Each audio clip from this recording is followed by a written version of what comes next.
Hi and welcome to my channel. If you haven't already, please subscribe and comment what story you would like me to cover next. Let's get into today's story, The Girl in the Geek. Our story starts in an office building. We see our main lead checking in through the security. She's always the first one in the office in the morning. She always starts her morning with a coffee before she starts her daily tasks. Suddenly, she has a colleague call her out to follow her. Here the colleague uses a term that means newlywed, but are mainly correct her. She's single, she has no husband, no full-time job, and no lover. She quickly rushes to catch up with her colleague to catch the same elevator here. We learn that she's failed her civil servant exams 5 years in a row. This is why she's working a part-time cleaning job at the moment. We go back to the moment where she's interviewing for this cleaning position. And the interviewer was very nice and even joked with her by the end of the interview. Shai had decided this was the job she was going to take in the meantime. We then go to her third day at work when she's a little bit late and she runs into all of her colleagues getting ready. They are all a lot older than her. She's only 30, and the most senior cleaning lady is nearly 60. The most senior cleaning lady tells her to clean the way she has taught her for the last 2 days. She has to clean floor 13 and 14. It's then the other ladies tell her the company that occupies floor 14, it's a game company and they're very dirty. They are the enemy of all cleaners. She gets changed and goes up to floor 14. She now understands the manager's words on why this floor is the worst enemy. She feels all of her energy being drained. She smells something utterly disgusting. As she starts in the toilet, it's horrendous rubbish and tissues everywhere. They even forget to flush the toilets. After a lot of hard work and energy, she put all of her anger into it. But it's finally clean. Then a worker walks in, uses the urinal, and already dirties the place with his hair. She's angry. She doesn't want him to spoil her perfectly clean room. Then she moves on to the kitchen area. She sees food everywhere, a sink full of dirty dishes. Nothing has been cleaned up and someone sleeping on the sofa hugging a pillow with a girl printed on it. She's disgusted. These people they stay in the office all night. These people are truly geeks. She thinks to herself in the past, she envied a colleague who bragged about dating the CEO of a popular game company. She now realizes there's nothing to envy, and gaming companies equals filthy geekdan. Her anger commences and she continues to clean again. She's completely exhausted as she brings all the rubbish down from floor 14. She crosses a colleague who asked her if she's not even managed to go to the next floor yet, even though her shift is nearly over. She's determined to finish, but a colleague thinks she's overdoing it. After a lot of energy and time, she finally finishes cleaning everything. She tends to the zone. She hasn't cleaned the sofa with Guy is sleeping on it. She put her gloves down for a moment, but they fall off the sofa and place himself in an awkward spot on the man that's sleeping on the sofa. She goes to grab the glove, and just at that moment, that man's alarm on his phone goes off. He turns and wakes up and sees the cleaning lady grabbing down near his crown jewels. She quickly grabs the glove and runs away. She was really scared. She finishes at work, gets changed, and begins to leave the building. She sinks down in the elevator. She's humiliated. What on earth did she do as she gets the first floor ready to leave? She suddenly flinches. She sees the man from the sofa. He's run all the way down. He has a question. As soon as she sees the guy, all she can think is, why did he follow me? Did he notice what I did earlier? She asked if she can be of service. He's looking for the woman who cleaned floor 14. Humiliated, she pretends not to know who cleaned and runs away. She can't put up with this anymore.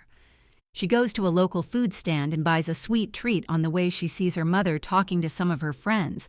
She was going to call to her, but her mom signals to her not to say hi and keep going on her way.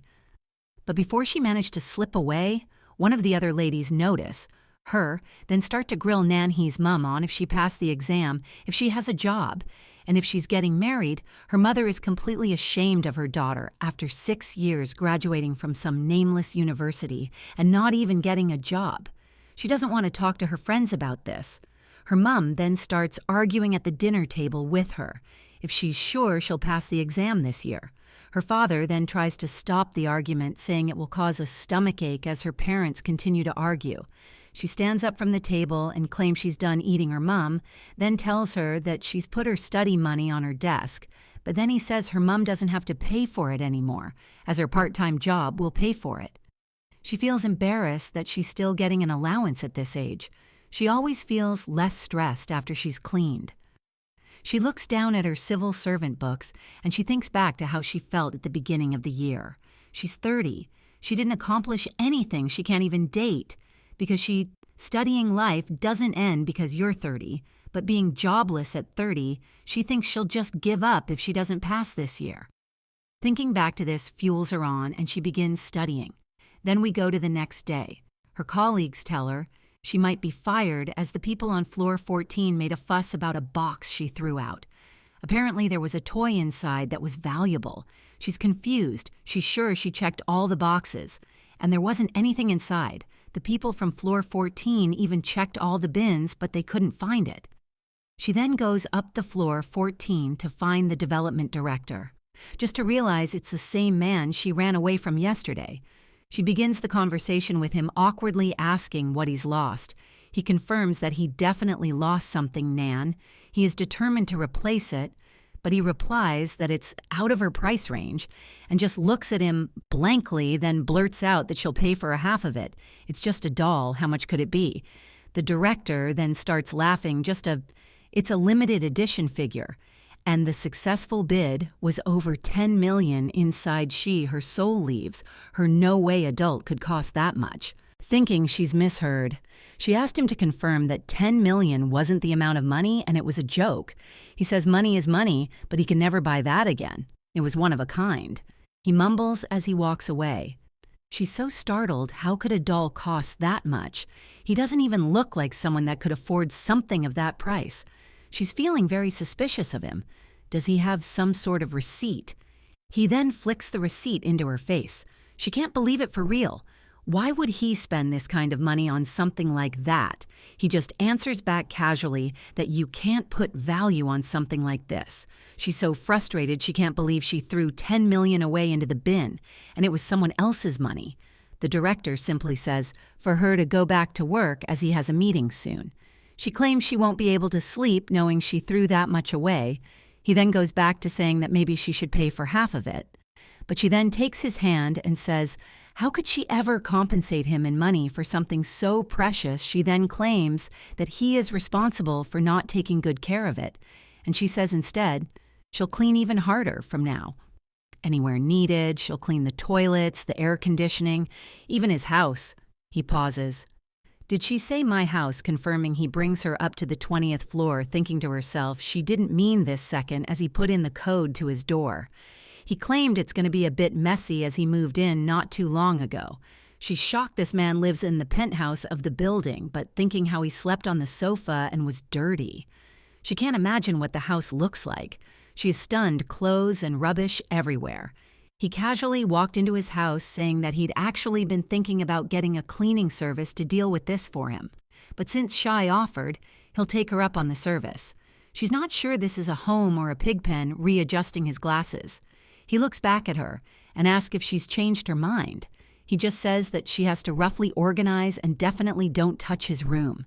He needs to find his razor and cell phone. They should be somewhere he's not very picky, so he'll leave it up to her on how to clean it. But remember to be a bit more cautious this time and not throw away anything the CCTV, so she shouldn't go in his room. By the time he finishes talking, he looks back at the front door and she's gone. She's already back in the elevator, thinking to herself, he's disgusting, she hates it. Panting, she brings all of her cleaning stuff back up to the 20th floor. He thought she'd left.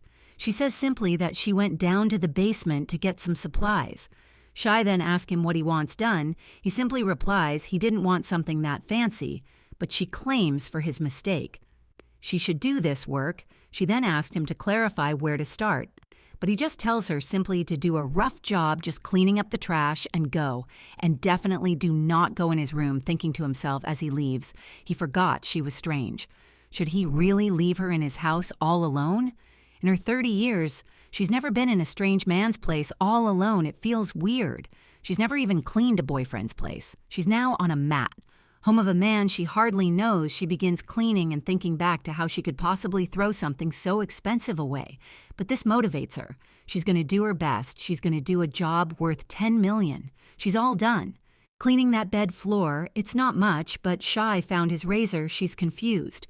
Why all of these things are out in his living room and not tidied up in his bedroom? She looks at the pile of clothes and can hear something ringing.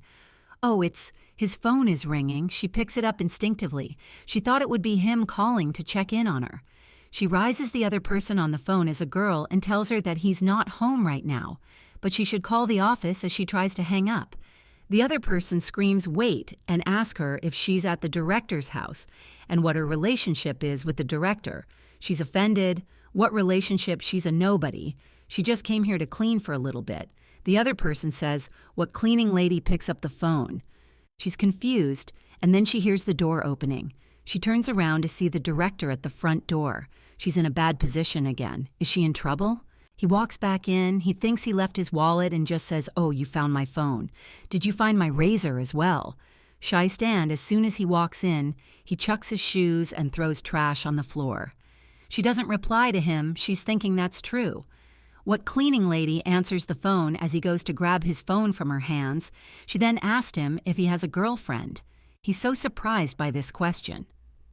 He thinks she's weird and suspicious, so he claims that she's probably done with her work and she can leave, but she wants to explain to him that she picked up the phone and there was a girl on the other side, but the phone begins to ring again, then pick it up. The girl's on the other side of the phone. She asks where is the girl who answered the phone before he can hardly hear anything as she's hoovering in the background. The doorbell then goes. It's the girl. She's at the front door. The girl then starts arguing with him through the door camera. She's sure the girl's still inside the girl that lied about cleaning his place. She wants to know their relationship. He then turns back to her and asks if she picked up his phone. She was trying to explain the misunderstanding, but the girl on the other side of the door begins, screaming and knocking, claiming she won't bite, and there is no reason to avoid her. If there's nothing going on between the two of them, she's scared. Is this woman dangerous? Then explains to her not to ask why. But once he opens the door, he'll hold her. She has to run. He begins counting, and she panics and runs deeper into his house. He meant run out of the house, not in, but she runs into his room. She's stunned. This place doesn't even have a speck of dust full of little toys. It's so clean and perfect, unlike outside. She's so amazed he's got a toy shop in his house. He runs in after her. Screaming, pushing her away, and wiping down the fingerprints, he screams at her, "What are you doing here?" She just claims you told me to run and explains to run outside. She said she can't go. There's a scary person in that moment. She feels faint and fall to the floor. They ask her if she's okay, but she's just simply hungry. She's so happy she's not eaten anything since morning. At the table, they're all eating chicken, and the lady that recently came in asked him how he could work someone that hasn't eaten since dawn, but he didn't think about it. He thought she would eat and apologizes. The lady then looks back at them. There really is no relationship between you two. You just are cleaning. The director is shocked. Are you starting this up again? What in the world is there to be suspicious about? And she says it was a natural conclusion for someone answering someone else's phone in someone else's house. She then looks over to Nan, and also, if she's married, she doesn't have a ring on her finger. The director just asked her to stop bothering people and not to get the cleaning staff involved. He begins to drag her out. And it's at this point we find out the lady that's coming is his older sister, Nan. He is confused. Why wouldn't all the sister read the house like she caught a cheating partner? But she climbs. It's the only way she can know about him, having a girlfriend because he'll never tell them. And he explains it's because they will force him to get married, because that's all their mom wants is for him to get married. He and his sister, if she doesn't leave him alone and doesn't stop bothering him, he'll go abroad. She then claims that if she doesn't step in and help, he'll never get married. He's only surrounded by men. He then gets angry and says his 3 older sisters aren't married, so that's why Mother has become obsessed with marriage. Besides, the main culprit is the 42-year-old sister who is yet to get married. They then start fighting, choking each Nan. He thinks they really are siblings. She just watches the can roll on the floor that he dropped. The sister then goes back to the reason why she originally called it was to tell that Mrs. Jang was arriving. They only have an hour left. They must get ready. He's flustered. He tries to find his suit. She's confused. She's got 1 hour to clean this place. She doesn't clean it perfectly. She hides a lot in places that won't be seen. She did all she could in 1 hour, trudging away from the house. She runs into a man in a blue suit. She drops her bottles. He asked if she's okay. Looking at this young gentleman in front of her, she thinks she's found a prince in her 30 years of life. Finally, she found him. She has the bells ringing around her. The man then passes her back the bottle that she dropped, but she dropped it again on her foot. Then he opens the elevator for her and thanks her for her work as soon as the elevator closes. She looks at herself in the mirror and is shocked that she looked like this back home. She put pain patches on and just thinks she ran into the most wonderful man in the world in an absolutely disgusting state. And realistically, she has no position to be looking for a man right now. She needs to get a job, not a cleaning job. She needs to begin studying. But she thinks back. Towit, did that man go inside the director's place, or did she see wrong? She was amazed by him. He was dreamy. She slaps herself back into reality men. For later in life, after you pass the test next day at the office, she's tired. She looks over to the kitchen with the sofa. He didn't stay up last night. She looks at the desk.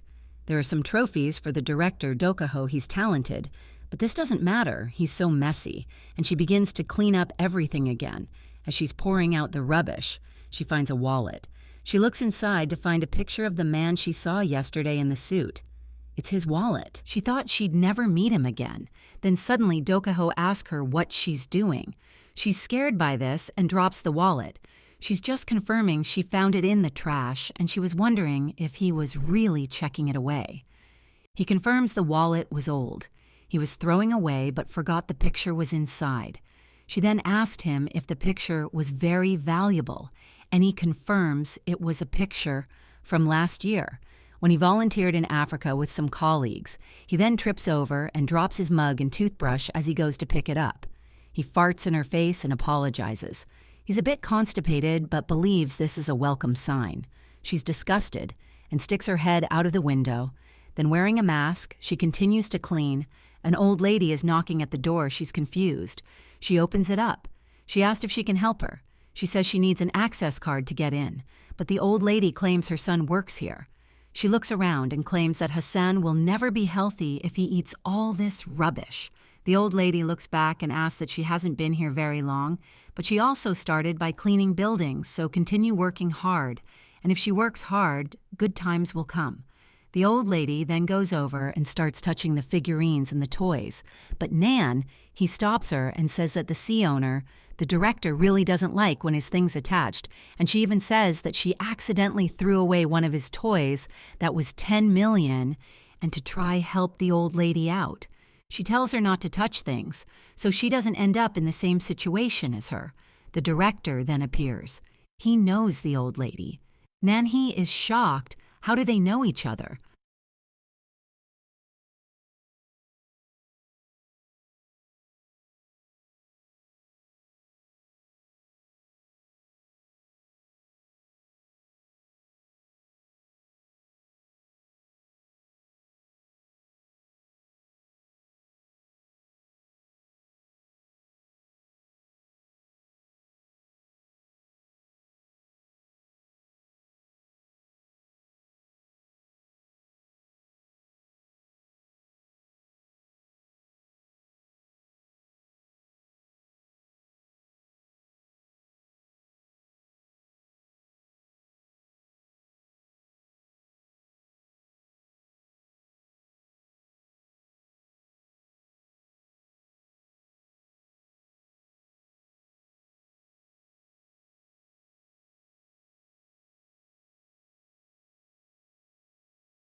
She thought she'd never meet him again.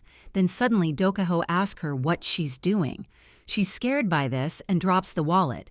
She's just confirming she found it in the trash, and she was wondering if he was really checking it away. He confirms the wallet was old. He was throwing away but forgot the picture was inside.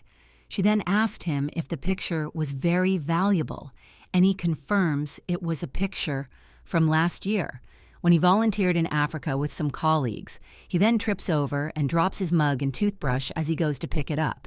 He farts in her face and apologizes. He's a bit constipated but believes this is a welcome sign. She's disgusted and sticks her head out of the window.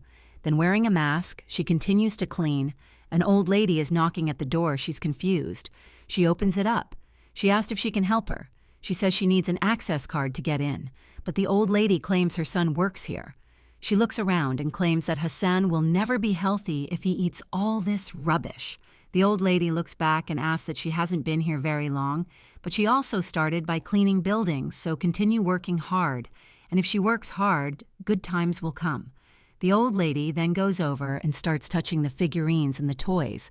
But Nan, he stops her and says that the sea owner, the director, really doesn't like when his thing's attached, and she even says that she accidentally threw away one of his toys that was 10 million and to try help the old lady out.